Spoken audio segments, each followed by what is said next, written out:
Good morning, ladies and gentlemen. Welcome to the ADB, ERIA and UNESCAP ASEAN Economic Outlook webinar on building strategies for resilient and sustainable recovery.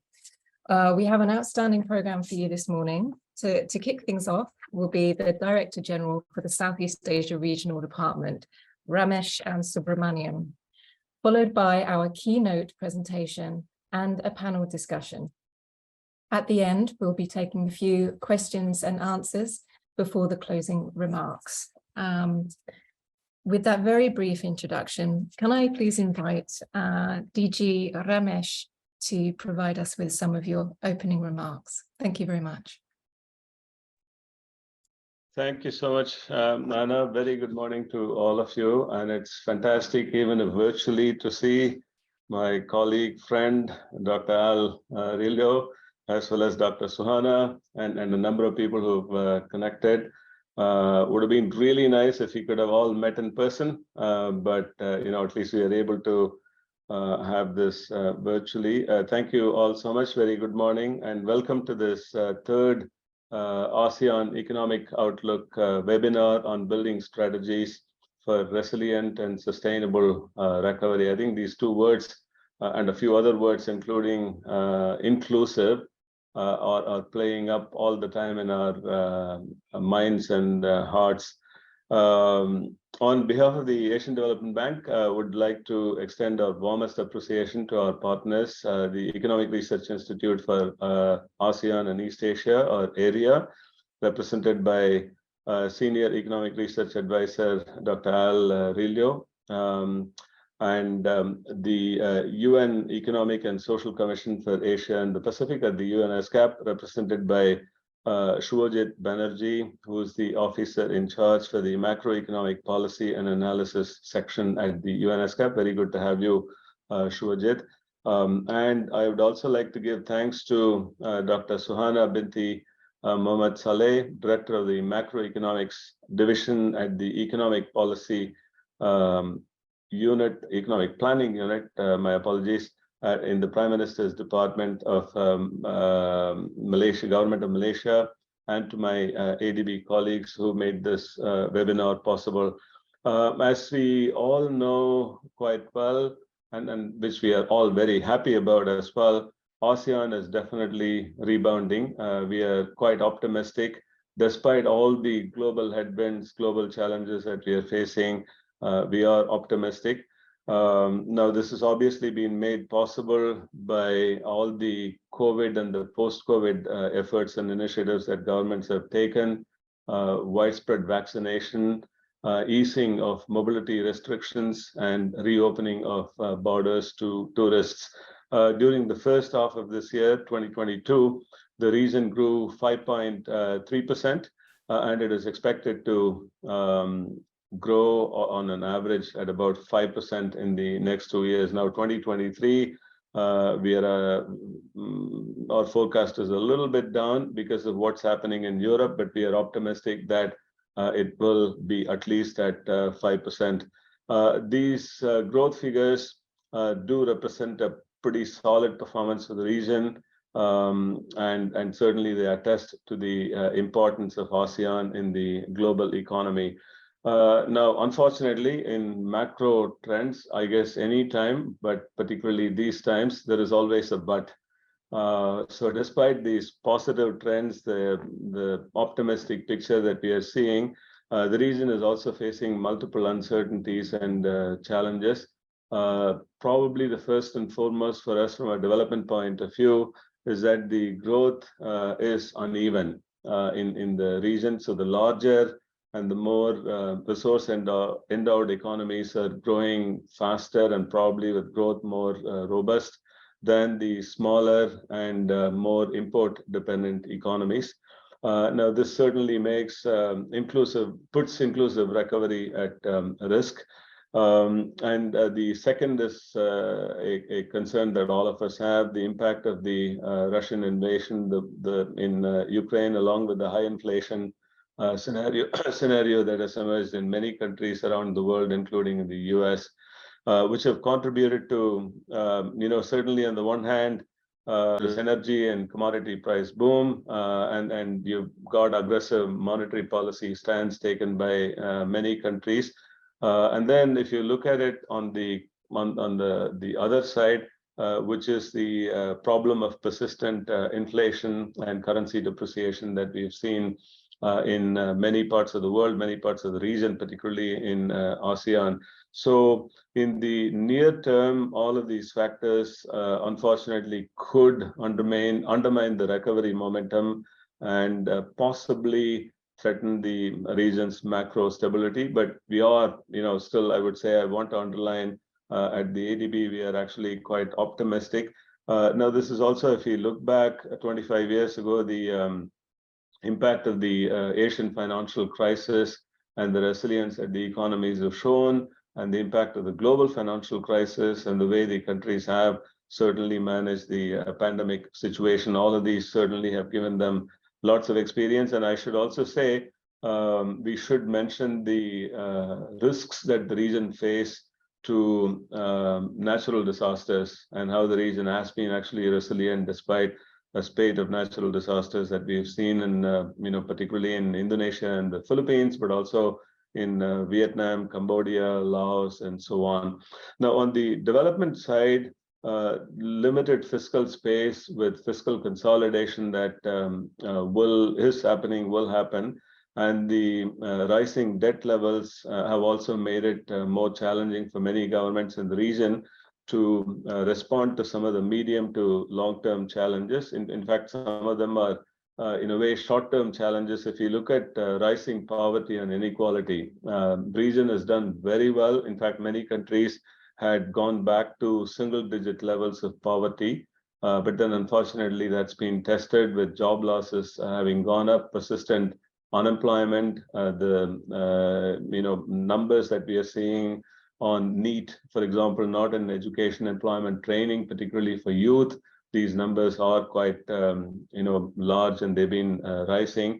And there is also either medium-term scoring effects we can call, or this concept of hysteresis in labor markets that's also setting in, which we are watching quite closely. Second factor that we are concerned about is the slippage in many of the Sustainable Development Goal targets, the concerns that we have had even before the pandemic. UNESCAP actually had done some pretty pioneering work on the distance of the gap to SDGs becoming longer and longer even before the pandemic. And that unfortunately has become even more challenging in the post-pandemic situation.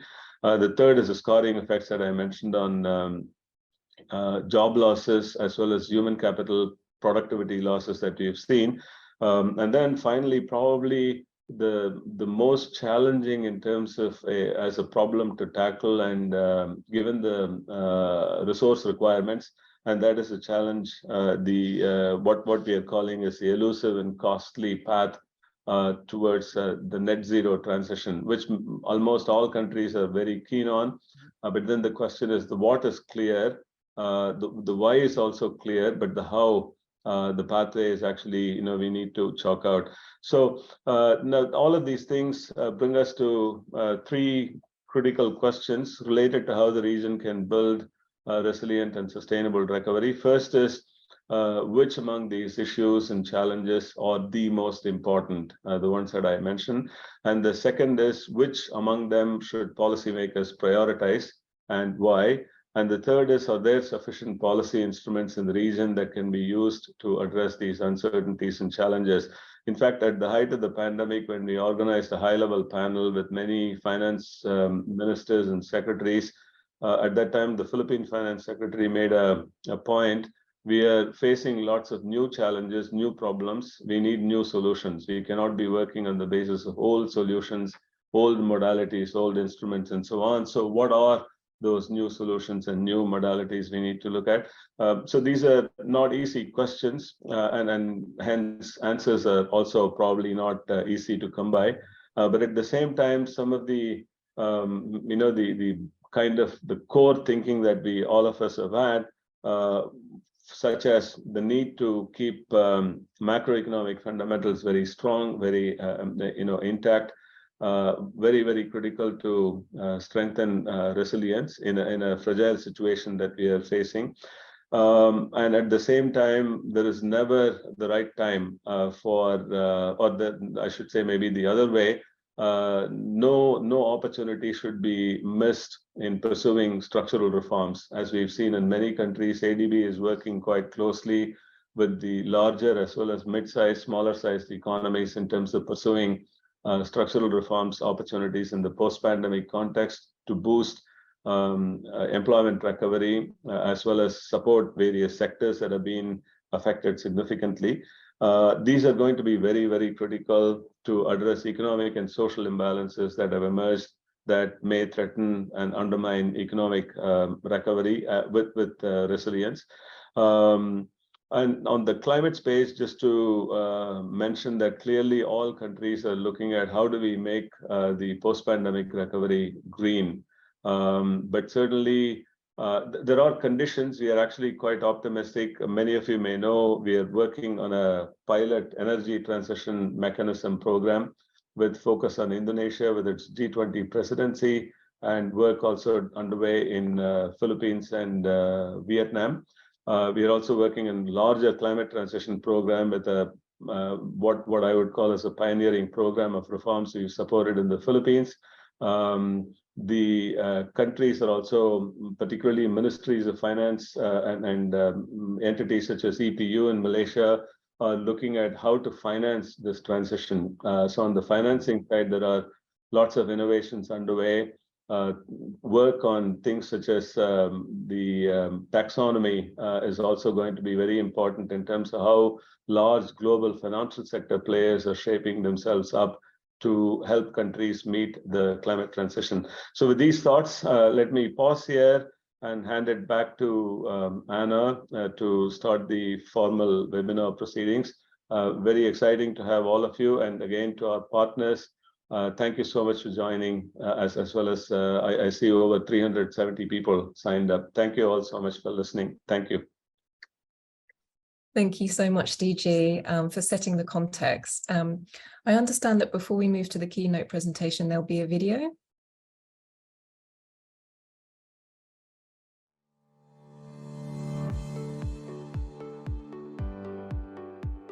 A solid prospects for Southeast Asia is expected this year and next.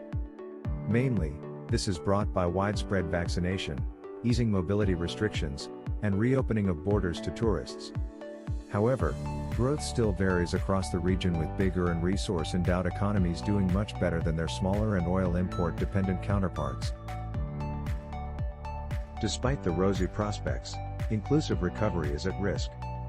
The pandemic has destroyed jobs and people's livelihoods in the region. The number of people in extreme poverty, those with income less than $1.90 per day, have risen by 5.5 million people in 2020 and 4.0 million in 2021, compared to a no-COVID baseline.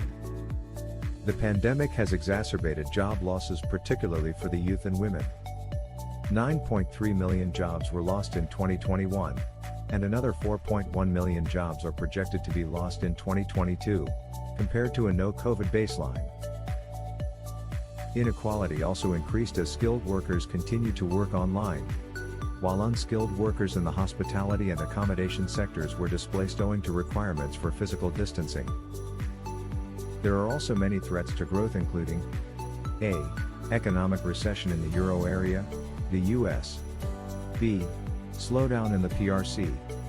C. Expensive energy and food costs, and rising inflation. D. Currency depreciation, and E. Rising debt levels. Prolonged sickness from COVID, education losses from school closure, and debilitating impacts of climate change on people's health can also destroy labor productivity. Hence, a set of measures are critical to build a resilient and sustainable recovery. This includes fortifying health system through health investments equivalent to about 5% of GDP, helping small enterprises adopt technology in their business, consolidating and streamlining budget and raising revenues to cut public deficits and debts, adjusting interest rates to contain inflation, and strengthening regional cooperation to build back better and greener. Growth in the region could be 1.5 percentage points higher if health investments are increased to about 5% of GDP, due to improved healthcare coverage, reduced disease burden, higher labor force participation rate, and improved worker productivity. A green recovery for Southeast Asia is critical to manage the impact of climate change on biodiversity and ecosystems, reduce the risk of transmission of communicable disease, and create more green jobs. Greater partnership between various stakeholders and private sector mobilization are essential to deliver more regional public goods, such as a strong disease surveillance system and strong disaster management response. ADB has launched 5 regional reports under the Policy Advice for COVID-19 Economic Recovery Technical Assistance to help countries in formulating and implementing recovery plans.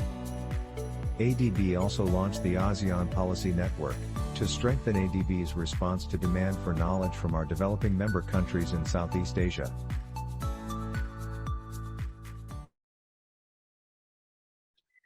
Thank you so much. I think between the opening remarks and the video, we've had a great scene setting for the complexity of the challenges that we're facing in the region, but also some of the bright spots and opportunities. So with that, I'd now like to invite Shivojit Banerjee, who's Officer in charge of the Macroeconomic Policy and Analysis section at ESCAP, to do a keynote presentation for us and highlight some of the key messages that have come out from the Economic and Social Survey of Asia and Pacific 2022 report. Thank you very much, Shivojit.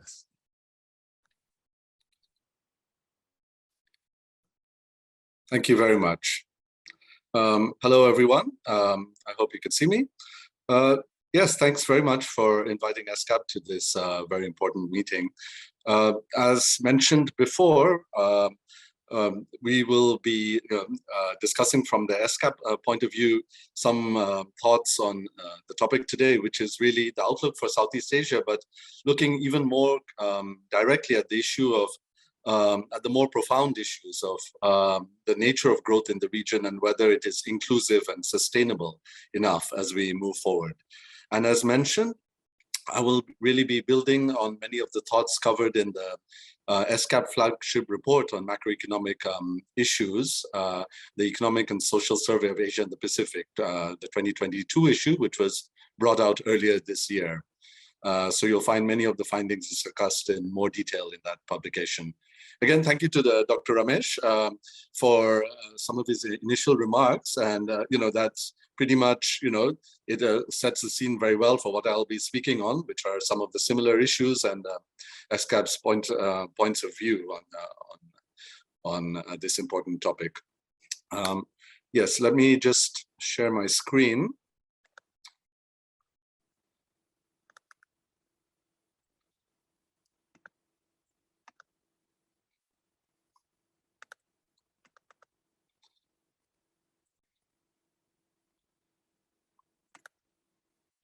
I hope you can see that. So yes, so let me start first by a quick review of our views on the progress of the region up to date for Southeast Asia and for the wider Asia-Pacific region. What we have seen coming out of the pandemic is that there has indeed been a recovery in the region, across all sectors, but this recovery has been uneven also.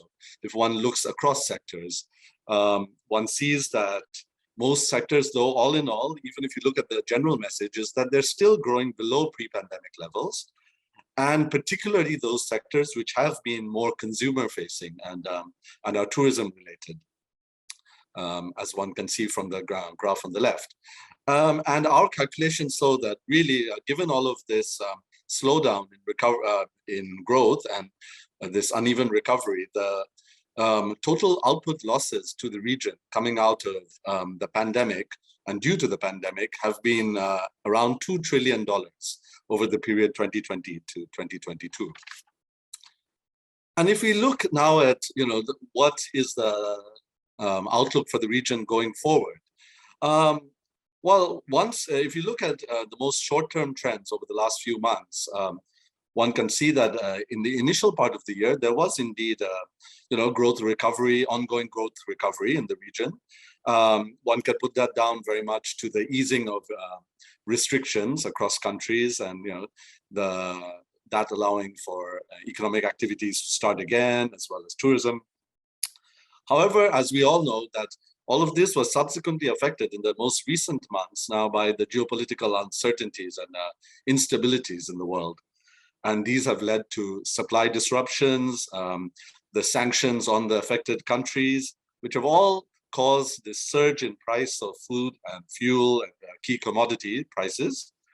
And these have led to inflationary pressures, both in Southeast Asia and in the wider Asia-Pacific region, and of course, globally. And in response, in the developed world, we've seen the monetary tightening. And within our region, we've seen inflationary pressures as well. And all of these have led to increasing interest rates within our region, both in ASEAN and the wider Asia-Pacific.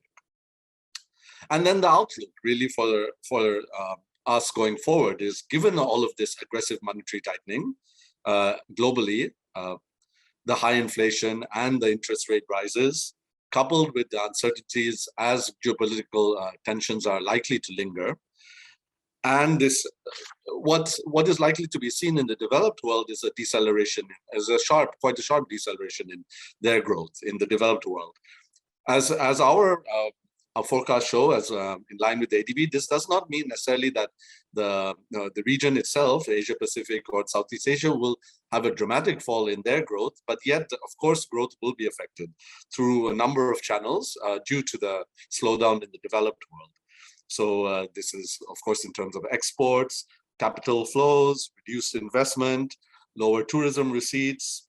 So all of those channels will have impacts on the region.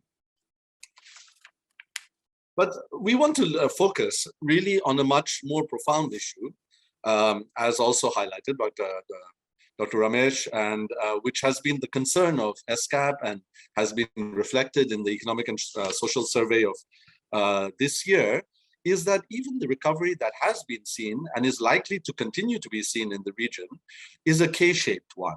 A K-shaped one, meaning that different groups of the population have seen different speeds of recovery, and with the most vulnerable groups being those slowest to recover.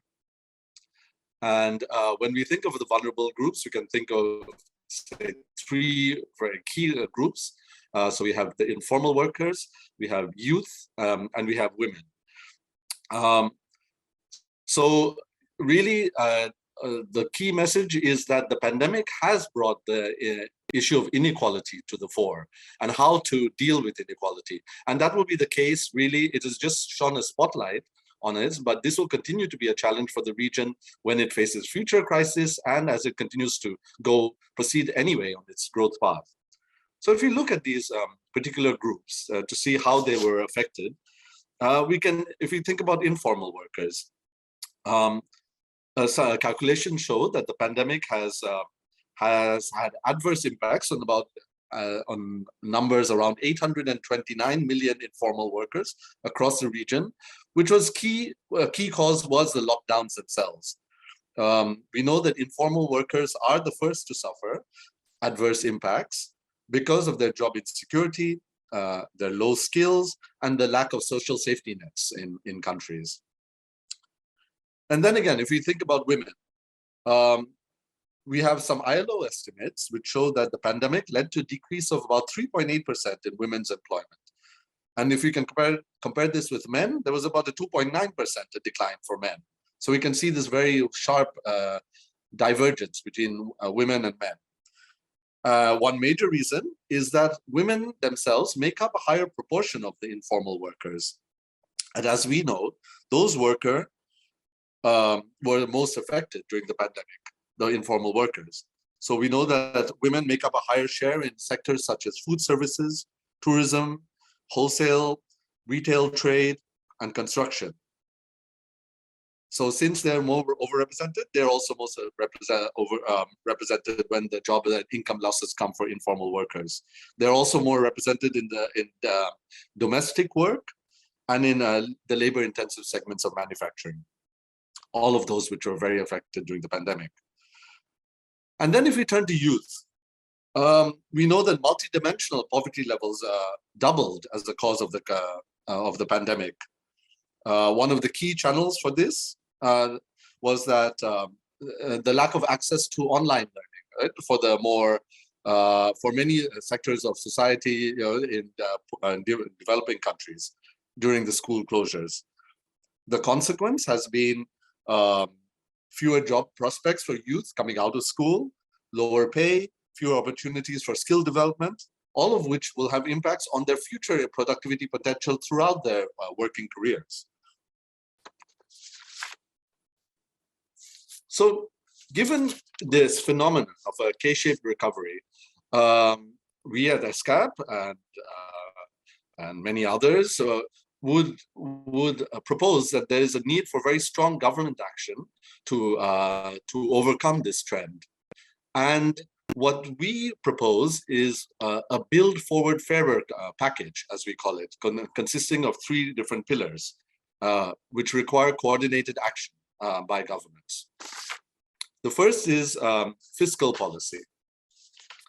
What we would propose is that governments most critically need to maintain their spending in these 3 areas: healthcare, education, and social protection.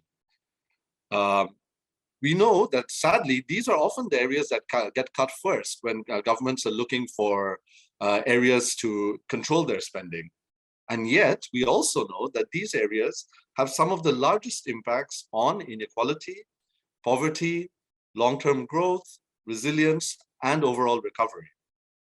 And even more, furthermore, these sectors were not even well funded before the pandemic. So, as we said, we need to maintain areas in these spending in these 3 areas.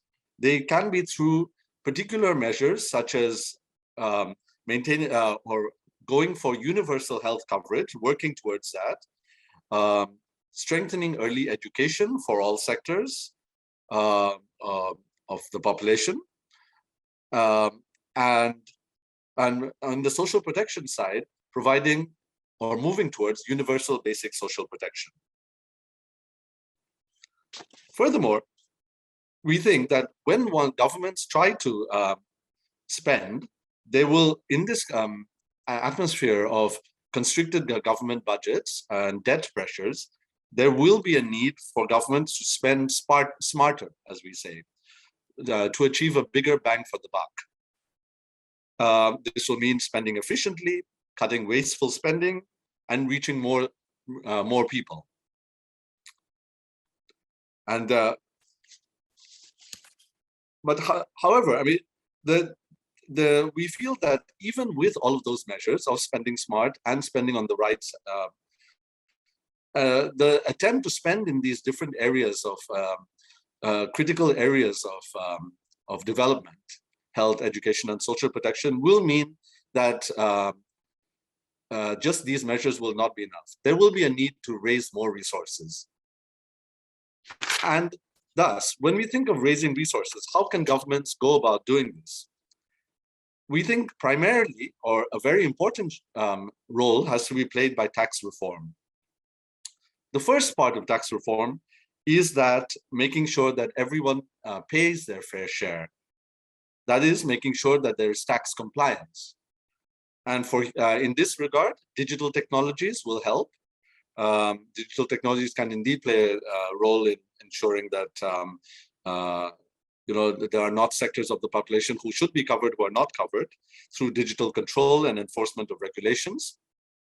But however, even beyond that, there will need to be new actions taken in the tax sphere.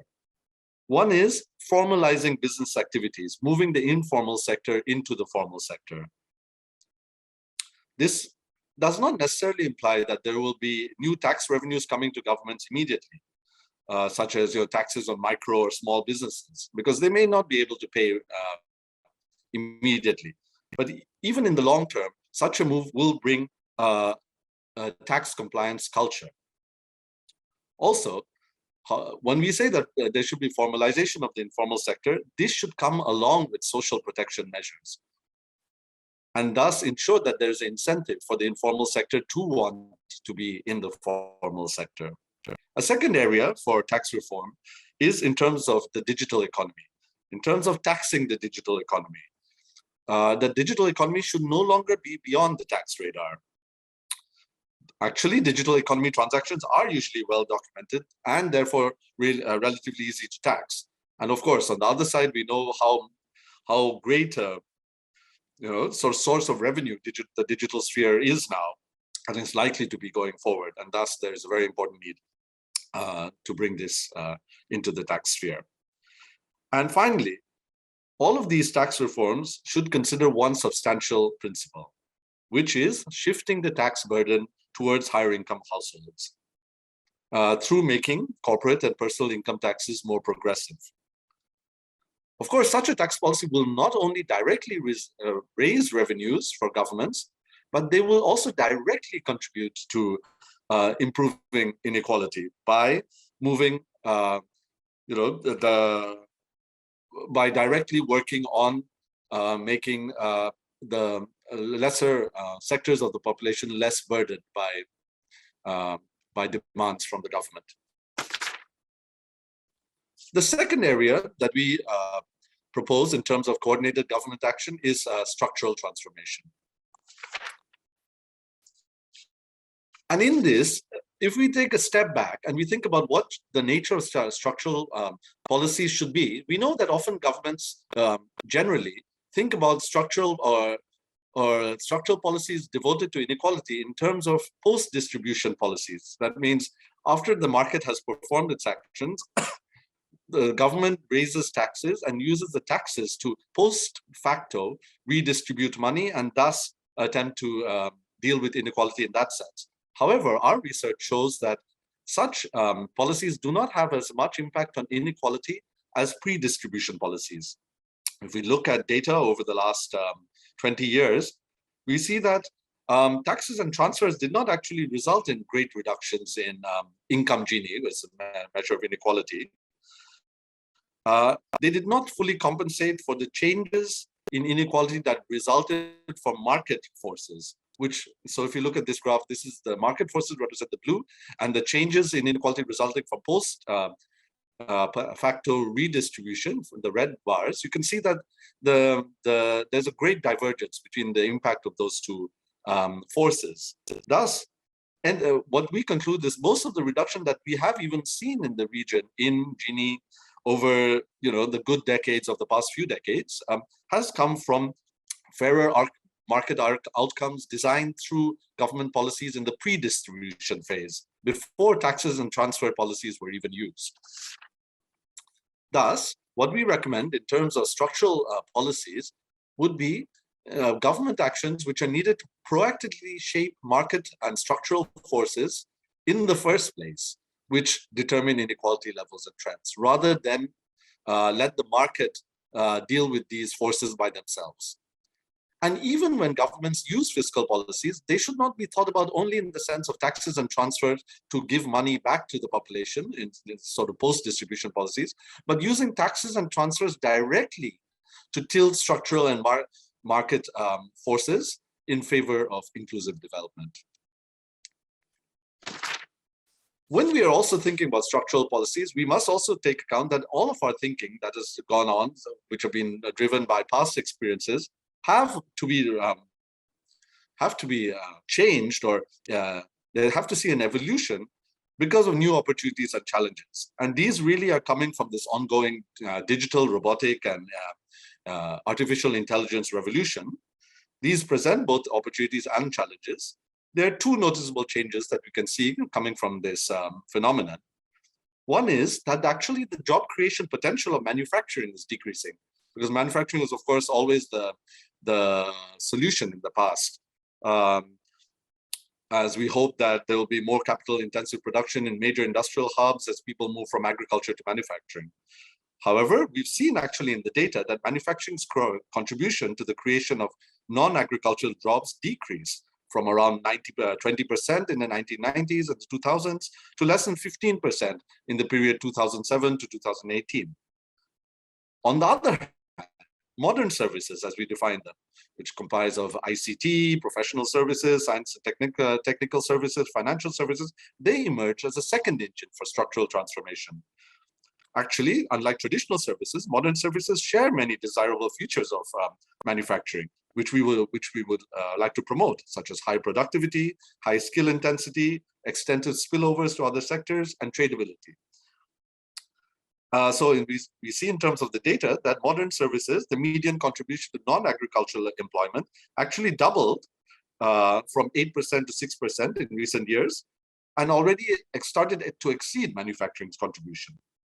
Of course, nevertheless, we're not saying that labor-intensive manufacturing will no longer play the central role. It will. However, it is time that the modern services sector can be considered as providing a supplementary or complementary role, and government policies should act in that regard. So what we need from governments is a multi-pronged sectoral strategy, which will lead to job-rich and inclusive structural transformation. And the second trend that we do see coming from this phenomenon is that this revolution will lead to more frequent and more severe labor market disruptions. So that is the challenge part. And while we don't think that a jobless future, which is the most extreme case, which has been discussed by some, is likely based on the current evidence, there is definitely a shock to labor markets. And again, for that, there will be a requirement for proactive policies from governments to ensure that nobody is left during this transformation of economies. So what we propose in terms of structural transformation is government actions in three areas. One is guiding economies towards a job strategic sector, leverage public R&D investment, and establishing the correct market signals for private sector.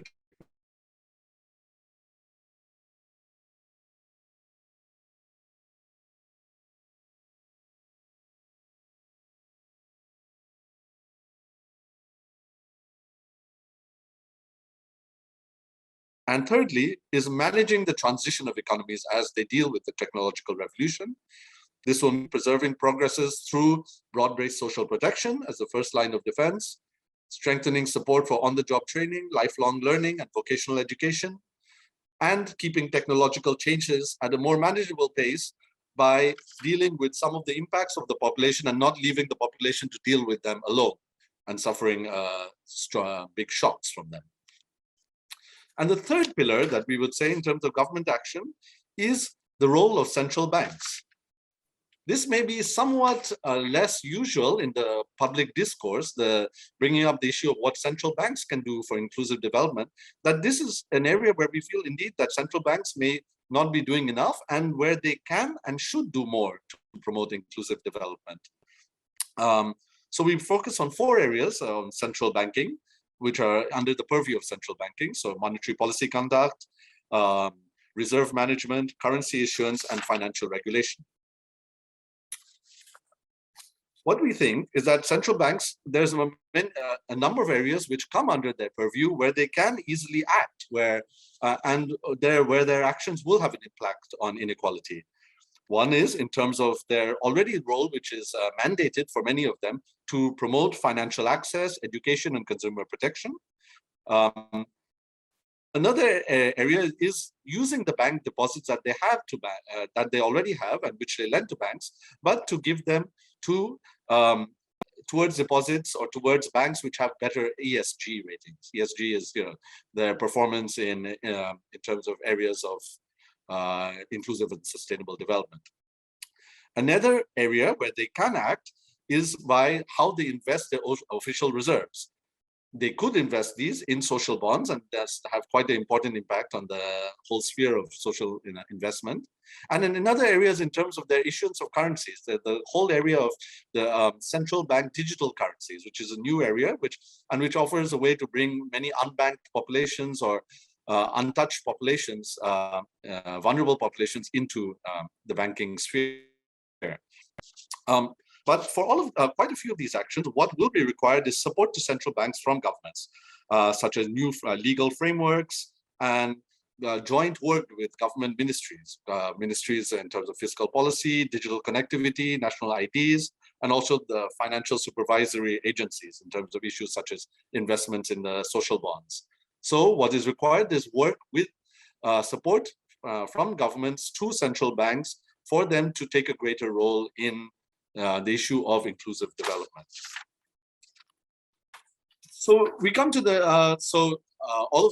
all of these issues really come down to some major takeaways that as we come out of the pandemic, inclusion should be at the center of government policies, and also policies which increase the resilience of vulnerable populations to future crises, such as the pandemic.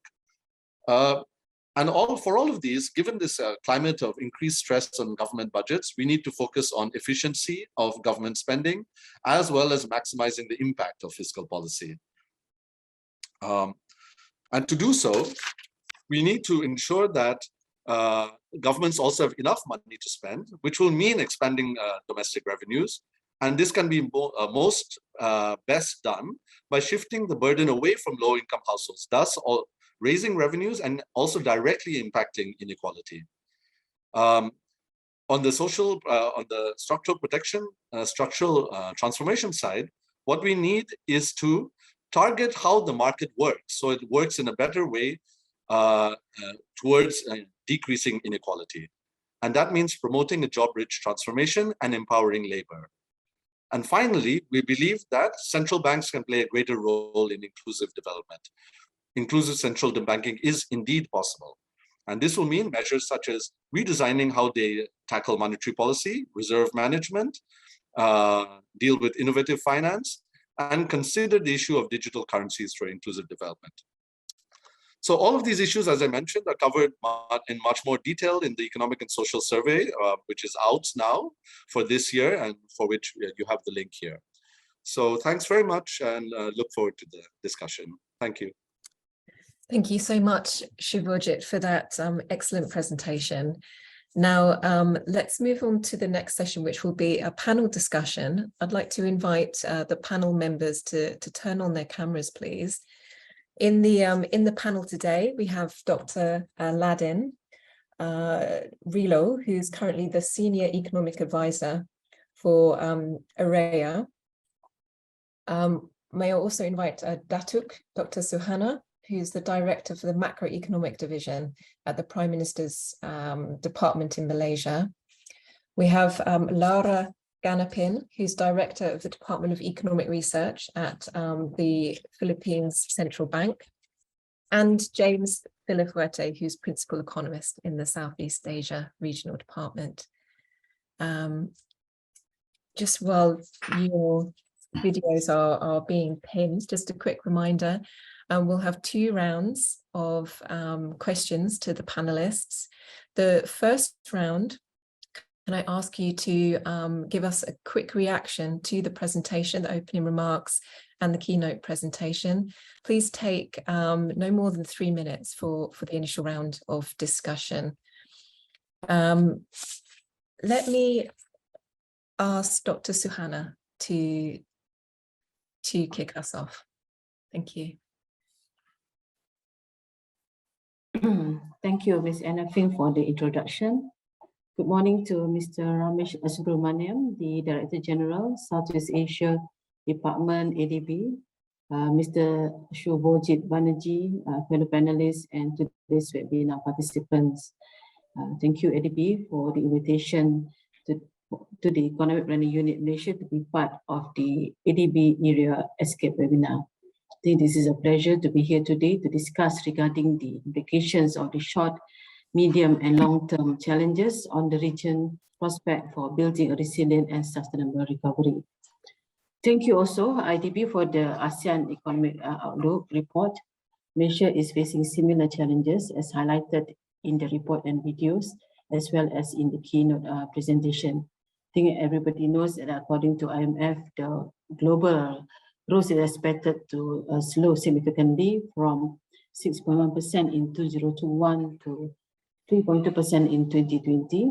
further reducing to 2.7% in 2023. Meanwhile, the World Bank estimates were lower at 2.9% and in 2020 and will be 3% in 2023. This crisis is unfolding while the global economy is recovering from the COVID-19 pandemic. Similarly, for Malaysia, next year, the economic growth will likely be slower due to several global challenges. I think they did highlight it earlier, such as the Ukraine-Russia conflict, the zero COVID policy in China, the high global commodity prices, as well as tighter monetary policies in the developed economies. In 2020, the Malaysian economy is expected to grow between 6.5% to 7%, and Malaysia is expected to experience a lower growth of 4 to 5% in 2023. During the Malaysia 12 plan, discovers for the period of 2021 until 2035, the Malaysian GDP growth is targeted between 4.5% and 5.5% per annum. The macroeconomic strategies under the 12th Malaysia Plan will continue to focus on ensuring sustainable economic growth. I think in the keynote address, we talk about inclusivity, sustainability, and also growth. Among the key macroeconomic strategies, as Malaysia highlighted in the 12th Malaysia Plan, is to accelerate a structural economic transition, promote quality investment, increase share of compensation of employees, strengthening fiscal governance, reducing regional development disparity, enhancing productivity, leveraging participation in the global value chain, and advancing green growth. The digital economy and technologies under the fourth industrial revolution will be leveraged to accelerate growth. I think everybody is quite aware the importance of digitalization and innovation for economic recovery. In ensuring Malaysia's participation in global economy and value chain, Malaysia has ratified the Comprehensive and Progressive Agreement for Trans-Pacific Partnership, CPTPP, with the government submission of ratification on the 30th September. Malaysia has also committed to other trade agreements, including the Regional Comprehensive Economic Partnership, RCEP, and other ASEAN agreements. Emerging technologies such as blockchain, as I think I have mentioned earlier, virtual reality, augmented reality, and artificial intelligence will be leveraged to accelerate innovation and digitalization and growth. Emphasis will also be given to promote job transformation, and I think Mr. Banerjee talked about the job transformation, to create high skill and to provide better income for the people. The implementation of more targeted initiative will lead to a flexible labor market that improves the standard of living of the people. Inclusivity will remain an important focus for Malaysia. Since the 1970s, the government has introduced and implemented various policies and strategies to ensure all people, especially the vulnerable groups, to benefit from the country's growth and development. Specific focus is given to the bottom 40 households, especially the hardcore poor. These are those earning Ringgit Malaysia 1,169 per month.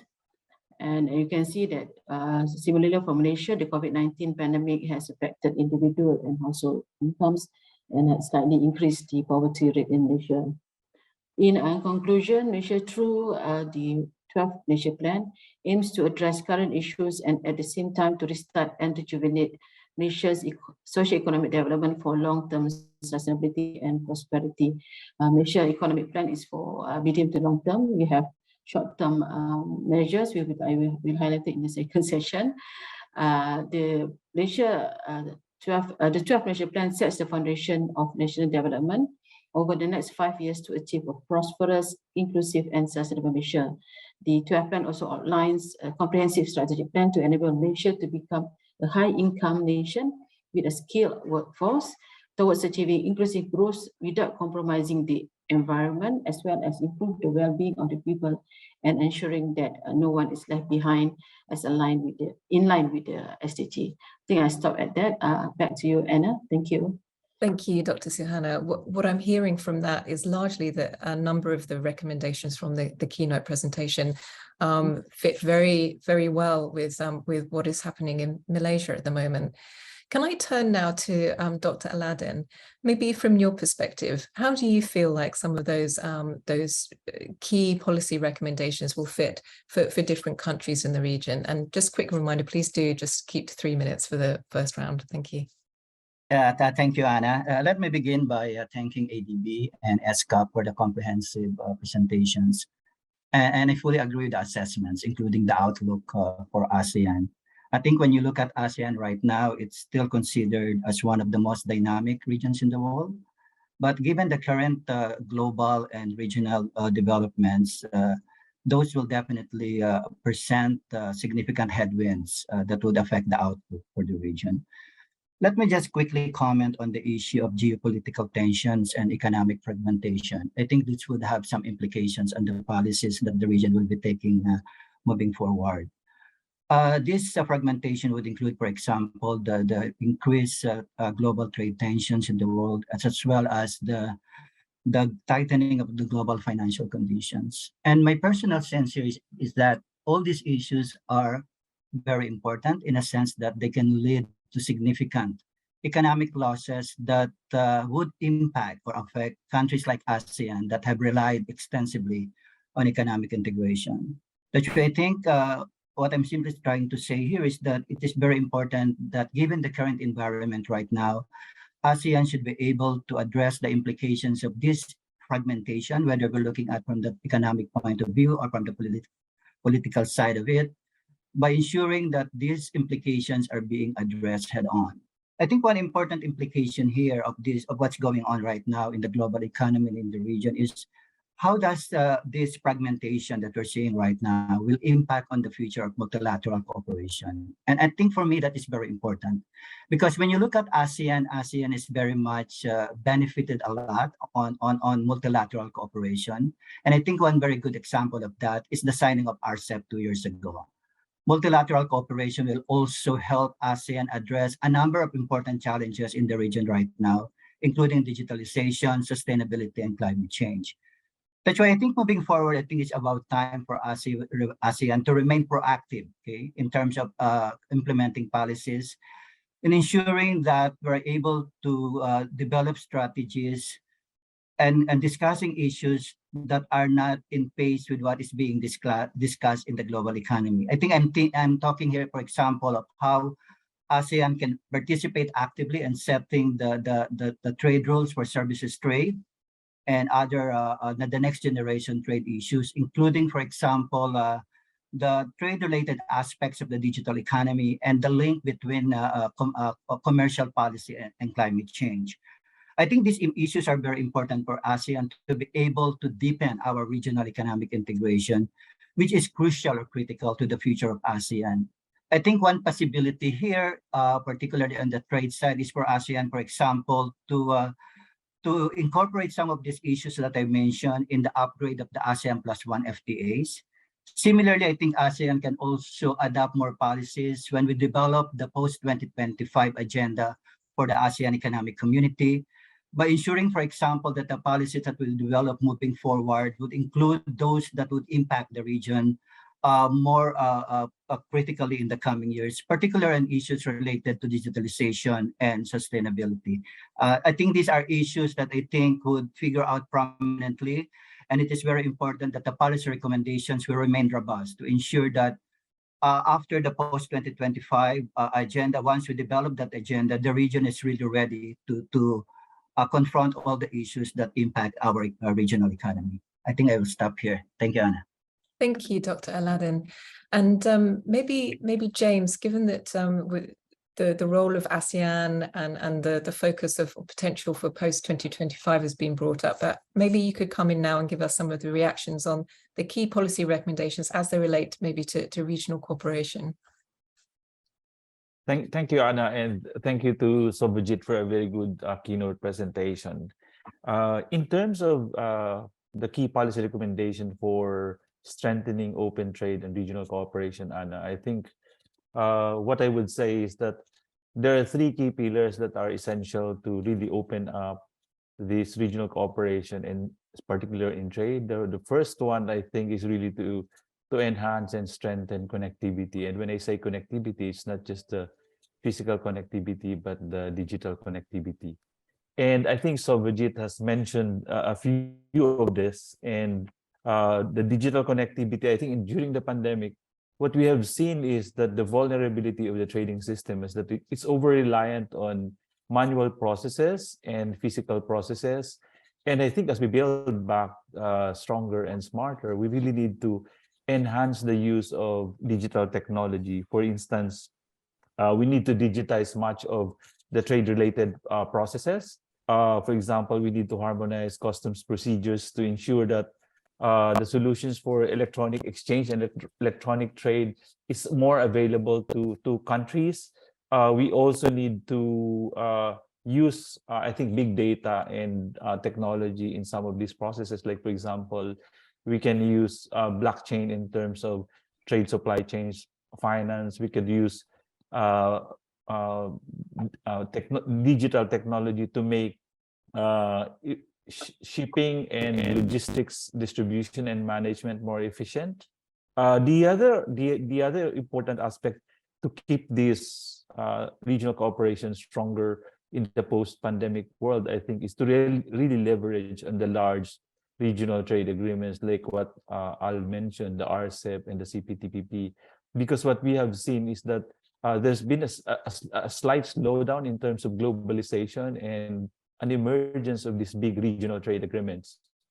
And these regional trade agreements, the emergence of these regional trade agreements, I think, is also part of the reconfiguration of global supply chains, because we have seen that these global supply chains also have some risks and underlying weaknesses when the pandemic hit. So I think, for example, we've been hearing the term of friendshoring, which are quite important when we analyze the changes in GBC participation in ASEAN and in terms of the supply chain. What we have seen is that actually regional trade and regional value chain have emerged much stronger.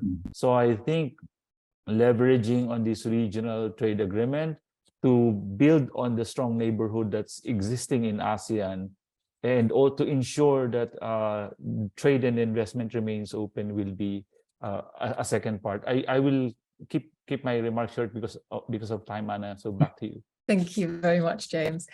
Now, one of the other key recommendations from the keynote presentation was relating to the role of the central bank. Lara, how did those ideas fall with you, and do you feel like it's in line with what the Central Bank of the Philippines is undertaking? Yes. Good morning, everyone. So again, thank you to ADB for inviting the Bangko Sentral to be part of the panel for this morning's webinar. So yes, we in terms of the policy recommendations for central banks, we fully agree that promoting financial access, education, and consumer protection would really contribute a lot in terms of reducing inequality.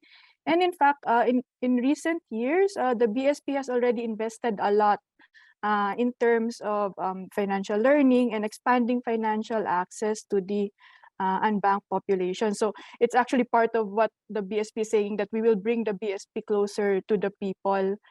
So by providing all these measures to improve financial education and also providing financial access. And at the same time, I would also like to take note that in recent years, a lot of central banks, including the BSP, is also paying more attention to sustainable finance. So for the BSP, we're currently assessing on the potential impact of climate change on the conduct of monetary policy and how it can be integrated in our into the current monetary policy framework. And at the same time, we continue to promote the sustainability agenda in the financial system by coordinating with other government agencies to promote and maintain sustainable finance in the Philippines. So these are the additional roles that I think what the central banks are currently exploring. Now, on the suggestion to invest official reserves in social bonds, I think it can be considered, although currently the central bank's charter has set some limitation in terms of the composition of the GIR. However, we also note that reserve management recently has opened to green bonds and blue bonds, as long as these are highly liquid and zero or very low risk. In terms of digital connectivity, as mentioned by James earlier, the COVID pandemic has really accelerated the use of digital transactions in the Philippines. So to sustain the progress in digital payments and the rollout of more digital channels, the BSP continuously look for ways to support payment developments and innovation while upholding payment system safety and efficiency. Now, in terms of the CBDC or the central bank digital currency, let me just share that what we're doing so far within the BSP. So we are taking a proactive stance in learning and understanding the technologies that drive the emergence of alternative payments to better identify the benefits, the risk, as well as the policy implications of such innovations. So the BSP is currently pursuing what we call the project CBDCPH. It is a pilot wholesale central bank digital currency, which we are doing starting this year. And then, so it will focus on examining the feasibility of creating a wholesale CBD system for the Philippines. And then the speaker also noted that, which we fully agree, that central banks cannot act alone. So given the current macro challenges that we're facing, particularly in terms of inflation pressures, we note that the BSP has front-loaded its policy adjustments to address the broadening price pressures. However, we continue to emphasize that or urge timely non-monetary government interventions to also mitigate the impact of supply-side pressures on commodity prices. So we are of the view that targeted non-monetary interventions are more apt in addressing supply shortages of basic commodities as well as other emerging supply-side pressures given the external challenges. So I'll stop here, Anna. Back to you. Thank you. Thank you so much, Laura, and we'll come back to you to explore some of those themes now. We're going to the second round of questions for the panel. If I may, I just want to switch things up a little bit and maybe come back to Dr. Aladdin. You and James also brought up the important role of regional trade agreements and RCEP in terms of the role that ASEAN can play. One of the recommendations from the keynote presentation was the increasing role of services. How do those two things fit together when you think of regional cooperation? Okay, maybe I should answer first.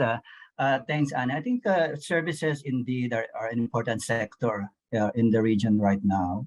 And there is a strong evidence that suggests that even during this pandemic, the rebound in the services sector is something that really helps in the recovery. Within the framework of the ASEAN agreements, we have in the region, although a number of agreements that focus on services. I think the most important one is the one on the ASEAN Trade and Services Agreement, which is the most comprehensive framework as far as addressing services integration is concerned. And also within RCEP, RCEP is for me quite important in a sense that it provides a more dynamic role for services integration in the region, in a sense that under RCEP, it covers more services subsectors, and there's also a lot of provisions that try to address regulatory issues and restrictions in order to allow the region to facilitate the seamless flow of services. So definitely moving forward, I think services integration will play a very important role.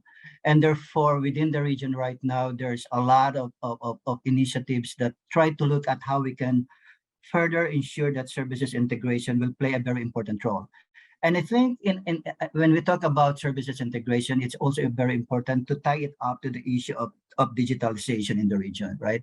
Because at the end of the day, when we talk about the digital era, the services trade, for example, will particularly the digital services trade will become very important. When we talk about, for example, e-commerce and other services that would play a very important role in the region's sustainability moving forward.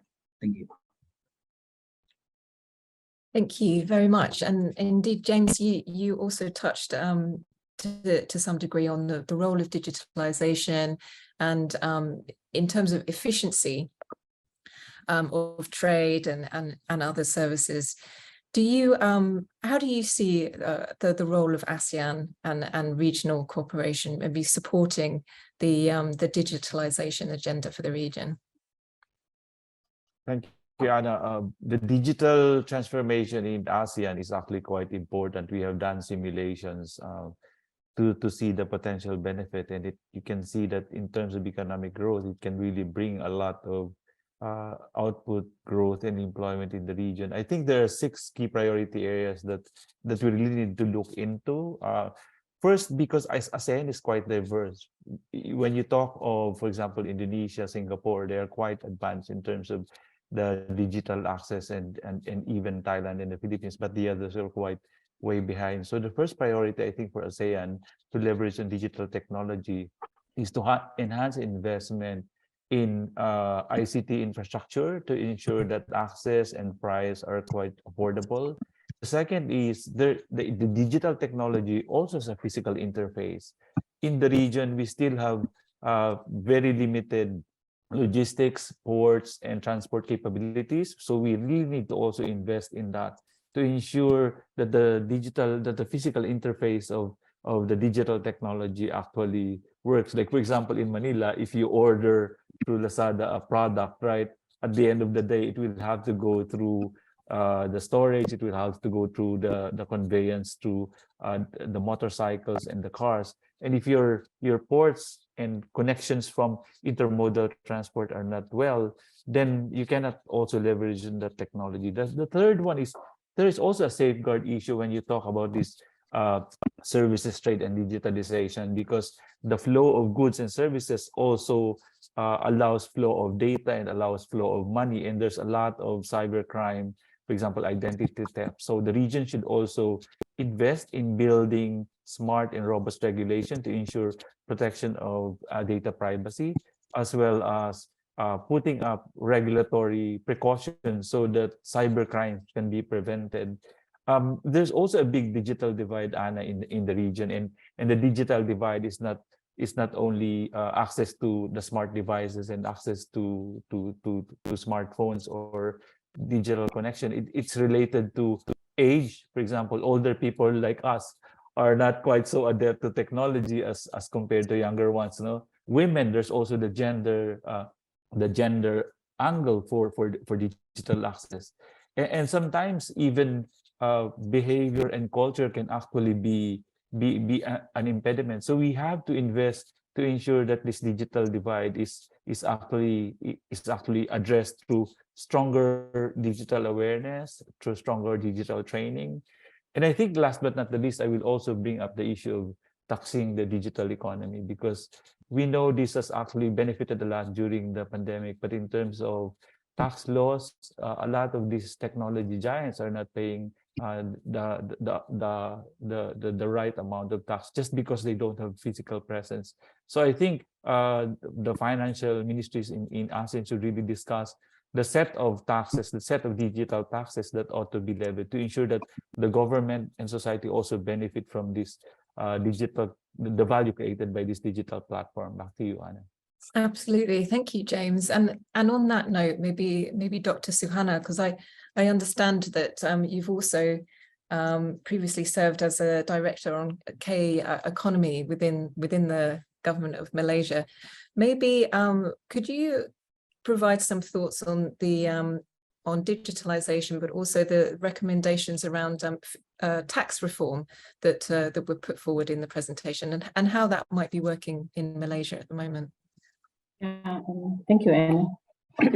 I think maybe I just give a bit background when because of the limited social mobility of COVID, then you can see that the use of digital technology kind of enhanced further. I think James had highlighted on the need of cybersecurity, on the data protection, open data, and all, on which is I think some are work in progress for certain countries, but they are quite so few countries in ASEAN that is already advanced. Malaysia is still in the process of having our to providing connectivity to our to all the regionally, because Malaysia is big on inclusivity. So it's a kind of we provide the broadband to all areas. In terms of tax, there are discussion. I think with OECD, I think there's talk about taxation. I think we implemented a few, but I think it's still being discussed. Because in the future, when the MSMEs kind of adopt digitalization, it's just, I think, kind of for us to broaden the base of tax, we need to also tax the online businesses and or other commercial activities. I do believe there's a need for it, but it's still in progress. But for digitalization, I think for Malaysia, we aim to become a regional leader in a solution provider, and then also on cybersecurity. And last year we had kind of come up. We launched two documents: the Malaysia Digital Economy Blueprint and our Fourth Industrial Revolution Policy. I think in ASEAN, everybody have a niche in this, and there's a kind of a big opportunity for other countries to join in. We are finding our niche, and we are hoping that to get a broader market access to other ASEAN countries. I do believe that through innovation, and also digitalization, that the landscape of let's say trade, and also to opportunity for other more robust, I think, businesses among the ASEAN countries. I think the global value chain will certainly have a lot of opportunities for Malaysia to also be involved in. The aspirations, I think, from the government is high, and then we said that, but we do also recognize the challenges in trying to adopt digitalization, maybe because of cost and others, as well as even not only the small businesses are not adopting, but some of the big businesses are, they're having trouble. And in this sense, that the government will support to enhance the better digitalization ecosystem. As moving forward, I think ASEAN also focus a lot on the digitalization agenda.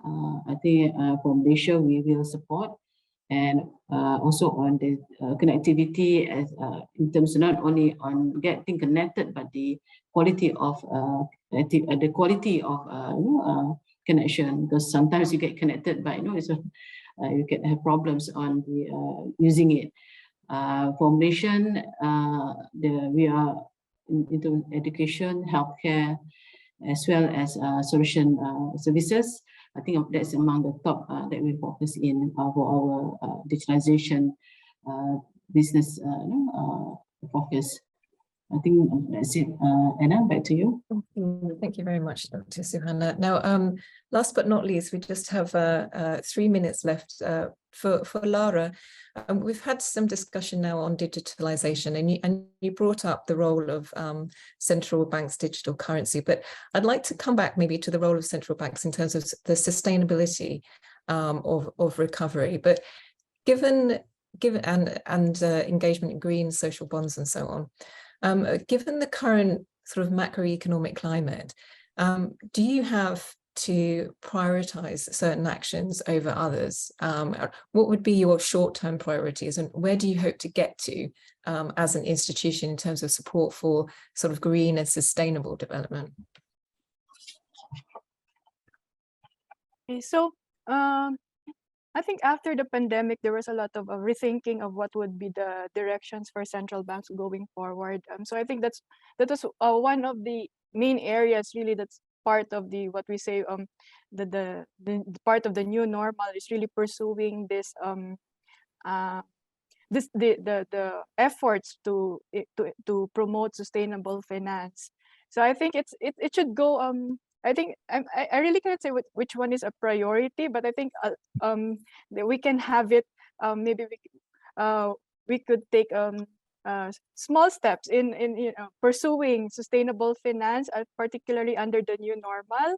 At the same time, we are also focusing on ensuring the macroeconomic recovery after the pandemic. So we also need to look at the macro environment in terms of promoting price stability, ensuring low and stable inflation, given the external risk to the economy. So I think it's really it's a whole package of what the central banks is planning to do post-pandemic. So it's the ensuring recovery, pursuing sustainable finance, and also in terms of promoting digitalization. Thank you so much. And so that kind of concludes the panel discussion part of the webinar, and I believe we do just about have 5 minutes for a quick Q&A. I do have one question from the floor, which is actually for Shivojit, if you're still with us. This question is actually relating to the role of SME. Are you able to turn on your camera, Shivojit?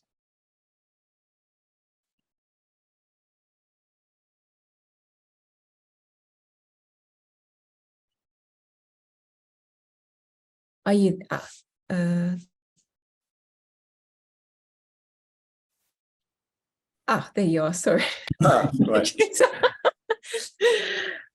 One of the questions from the participants is relating to the role that SMEs play and the informal sector. As this is important, this is important across many of the ASEAN countries. So the question is, how do governments manage to move them from the informal to the formal sector? And they asked if you have any examples specifically relating to Vietnam, that would be welcome. Well, thanks for the question. That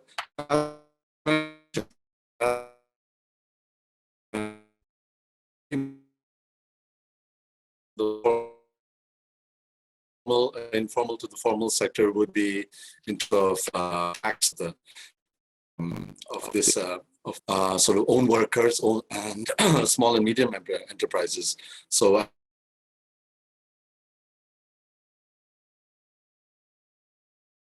that's what we meant by bringing them within it, because of course, but on the other side, that there's a sort of concern that by doing this, this is a very low earning part of the potential, and that goes against the idea of inequality. But that's what they're saying, that it's not necessarily that one will begin to tax them, but that they're just brought into being registered in the tax system, and they may well be taxed only when they become much larger. But it's just so that this whole culture of tax compliance is encouraged rather than actually taxing them.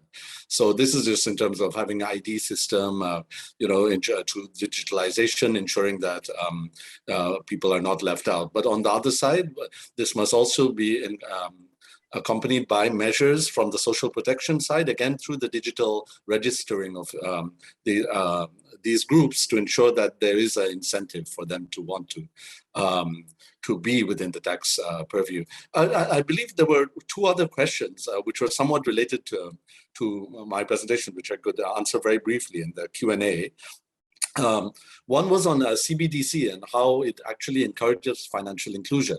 And this idea is that really that the CBDC, if it is designed in the right way, as sort of a direct token-based retail system, it helps financial inclusion because consumers do not have to rely on verifying the person's identity. This leads to greater services provided to consumers by financial intermediaries, because of this identification issue. And from the household side, this also increases the efficiency and safety of making payments, because one avoids a lot of transaction costs, especially for cross-border remittances. And also when governments actually engage in cash transfers, this also makes this more speedy and efficient.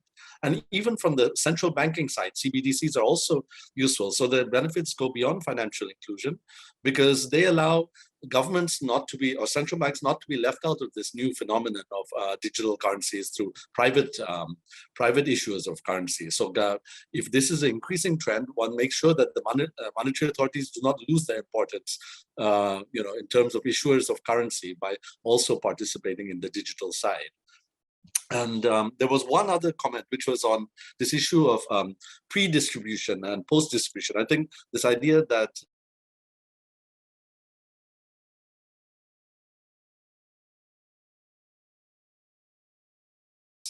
a lot of other impacts, etc. But I mean, my larger point would be that the cash transfers are not in our conception of what pre-distribution policies are.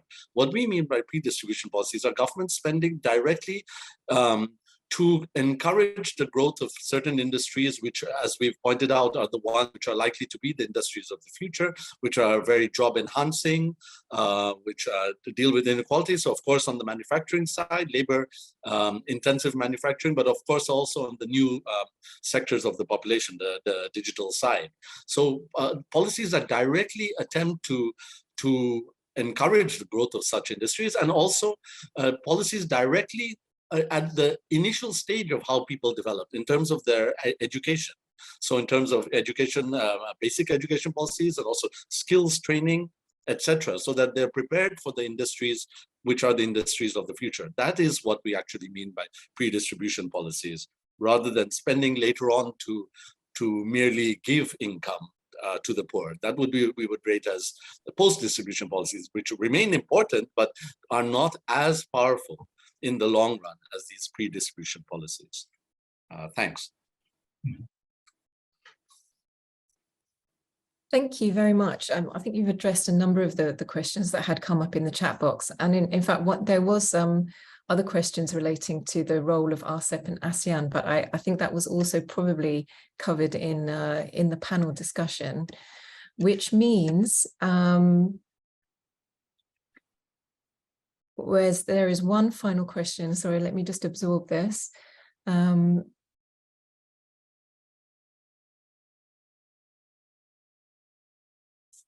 Okay, this is a question for Dr. Suhana and Lara.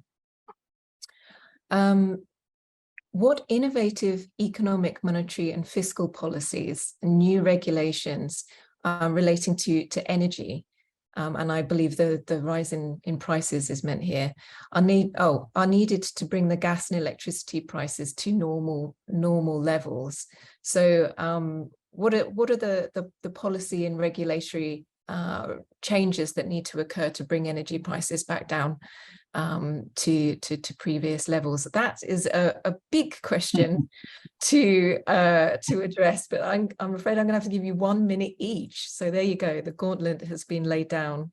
Lara and then Dr. Suhana, please. Yes,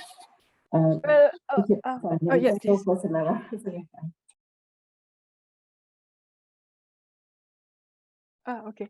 So well, unfortunately, there are only limits to what monetary policy can do in terms of addressing the supply issues. But I think, yeah, for with regards to the BSP, we have reacted aggressively, because we've seen that the effect of this rising energy prices has been spilling over to other prices of and it's been pushing price pressures upwards. So the BSP, of course, need to act to moderate demand conditions, because we're also the growth. We are also seeing a strong recovery in growth after the pandemic, when we started to open the economy.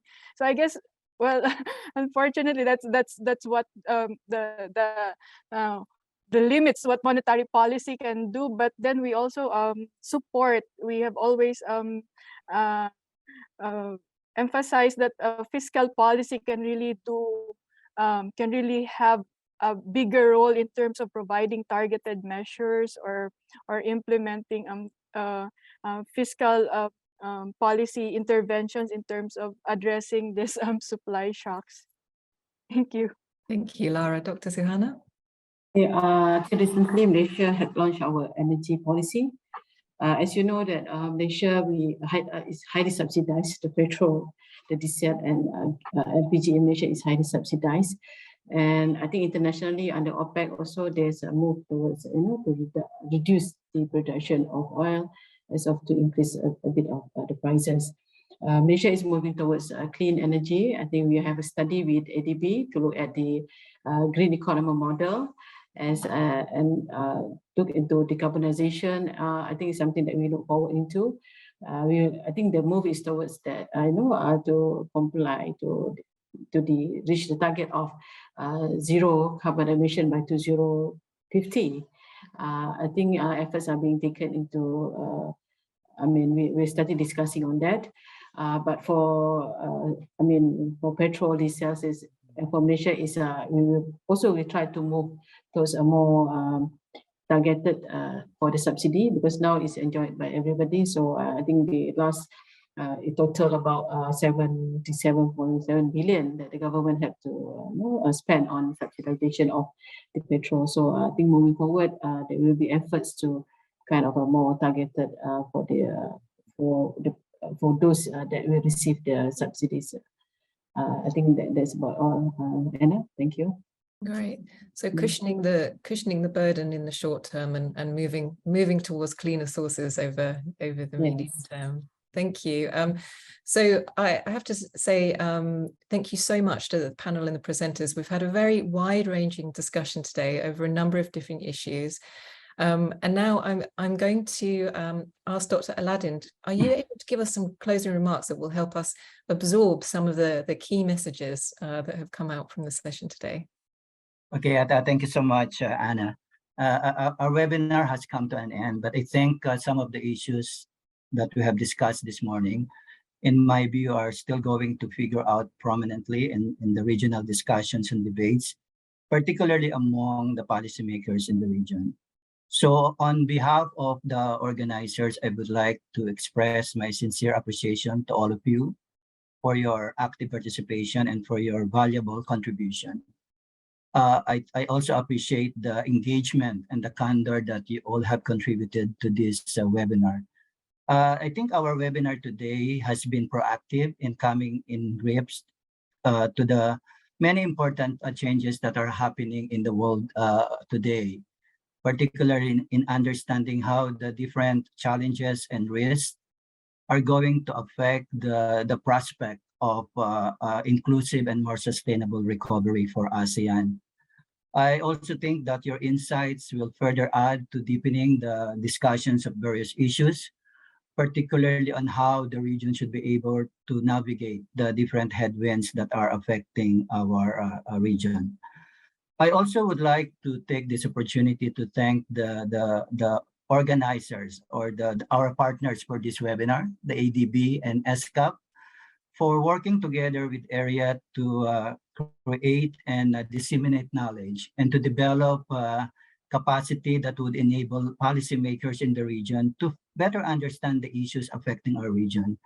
And also to the general public who are participating in this webinar for also providing us the opportunity to give you more insights on where the issues are with regards to economic outlook in the region. I sincerely hope that the three institutions, ADB, ERIA, and ESCAP, can still work together in navigating the challenges and policy trade-offs, particularly in the post-pandemic era. Whether we can do it jointly through joint activities or individual activities, but I think there are definitely scope for us to do together, whether we do research, capacity building, or technical assistance. I think during today's discussion, we all agreed that ASEAN is now at the critical juncture of its community building efforts, particularly the way I see it as ASEAN prepares for the next stage of regional economic integration. I think for me that is very important, particularly on how ASEAN is able to manage the uncertainties and risks in the region, as well as to overcome the economic scarring from this pandemic. I think obviously the way I see it, the way forward for ASEAN will not be easy, or the journey for the post-2025 will not be an easy one. I think primarily because when you look at ASEAN, given the interdependent nature of the ASEAN economies, the future of the ASEAN economic community, for example, the way I see it, will also depend on how ASEAN is able to position itself to responding to various challenges and risks in the global economy. But at the same time, ASEAN has to contend with a lot of internal issues, as we all know. For example, how can ASEAN maintain the ASEAN centrality amidst the increasing geopolitical tensions in the region? For example, we have the Myanmar crisis, right? Or how we can further facilitate the integration of our internal markets against the increasing forces of protectionism in the world today. I think for me, those are important challenges that we need to respond. But the question now is, how do we work together to be able to respond to those challenges? And how are we going to work together to build a better and more inclusive future for ASEAN? The way I see it, I think there are three possibilities. First, strong macroeconomic fundamentals and policies are still needed, okay, moving forward.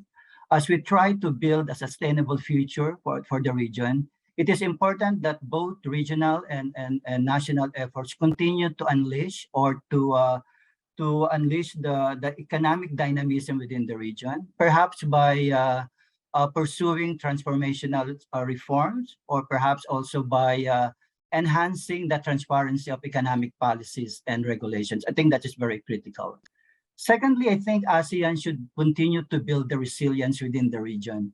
I think as we all try to deal with the pandemic and how we recover from this pandemic, the way I see it, it is about time for ASEAN to really focus on the long-term challenges in terms of reducing inequalities, widening access to digitalization, building up the human capital, or also addressing sustainability across different dimensions.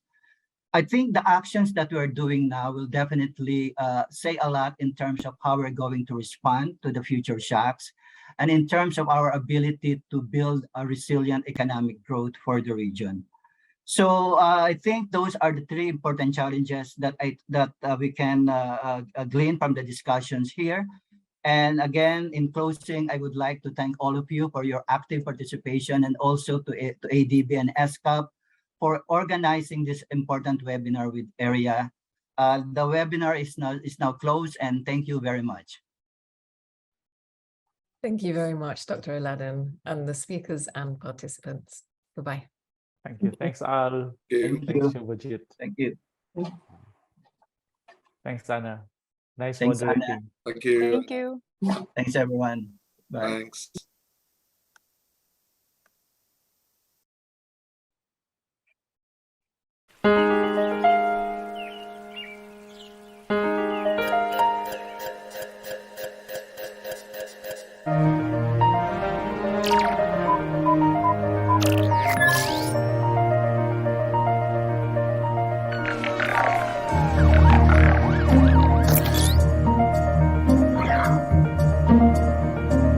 How do you feel, Grandma?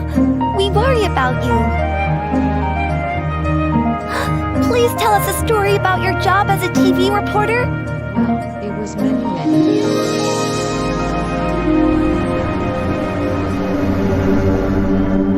Inequality is on the rise. Aggravated by the COVID-19 pandemic, it has taken away people's lives and dreams. Inflation went up, driven by food and fuel prices, disproportionately affecting the poor. In Asia and the Pacific, the pandemic has doubled the multidimensional poverty level. An additional 85 million people could have been pushed back into extreme poverty, living on $1.9 per day or less.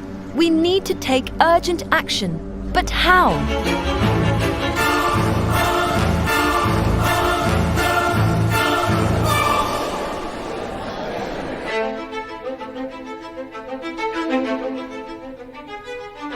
Our region is experiencing a highly uneven or so-called K-shaped recovery between countries and within countries.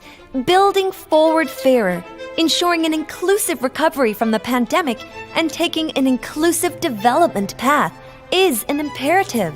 Thank you, Mrs. Scap. So, how do we leave no one behind? We can't simply return to normal, can we? That normal is blamed for inequality in the first place. Governments should prioritize spending on healthcare, education, and social protection. Of course, but increasing spending is not a golden solution. We must spend smart to heal the long-term scars left by the pandemic. We need to prioritize universal basic healthcare services over everything else. Children receiving high-quality education from their early years is our priority. We must shield people in need, vulnerable groups, and informal workers. Tax fare should be the leading principle for obtaining budget revenues. Nobody and no company should avoid paying their share. Prevention is always better than cure. Before taxes and transfers, we must focus on pre-distributive policies. It's important that we set up countries for success through strong political systems that allow for checks and balances, strong institutional arrangements, and enough job-rich structural transformation that creates opportunities for all. Fast transformation and new technologies will be disruptive. Governments should act more proactively to guide their direction, shape their trajectory, and manage shocks for inclusive outcomes. Can central banks play a role in inclusive development? We can and we should. I believe it's time for us to step up our game and tackle rises in inequality.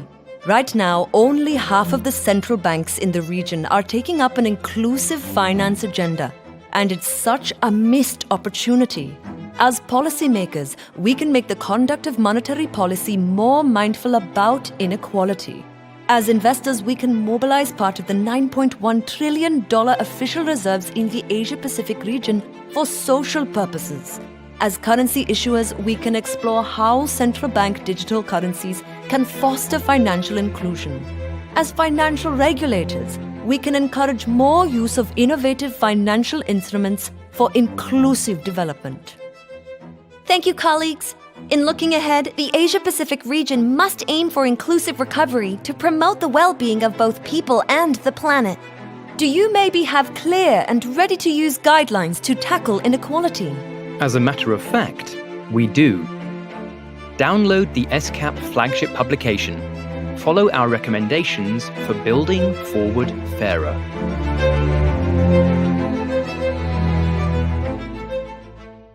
And it worked, right? It worked, didn't it? Yes, it did.